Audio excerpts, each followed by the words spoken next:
কিও প্রবাসী কলিজার ভাই ও বোনেরা, রমজান মাস তো প্রায় শেষের পথে, আর ঈদ তো চলে আসলো।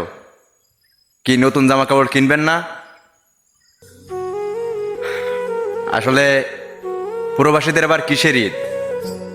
প্রবাসীদের আবার নতুন জামা কাপড় কিসের? প্রবাসীরা নতুন জামা কাপড় পরে কই যাইব? ঈদের দিনেও প্রবাসীরা ডিউটি করে। প্রবাসীদের ঈদ মানে লম্বা একটি ঘুম। প্রবাসীদের ঈদ মানে এই তো পাশের রুম। আল্লাহ গো,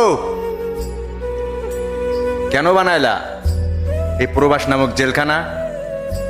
যেখানে কোনো শান্তি নাই, যেখানে মা নাই, যেখানে বাপ নাই, যেখানে পরিবার নাই, যেখানে ঈদের কি আনন্দ এটা জানার মতো ক্ষমতায় প্রবাসীদের নাই। আল্লাহ, তোমার কাছে একটাই চাওয়া, আমার যত প্রবাসী ভাই ও বোনেরা আছে সবাইকে সুস্থ রাখো, আর তাদের মনটা পাথরের মতো শক্ত করে দিও, যাতে করে ওই দেশের কথা, তাদের ফ্যামিলির কথা, মা বাবার কথা সবাই তারা সবসময় ভুলে থাকতে পারে।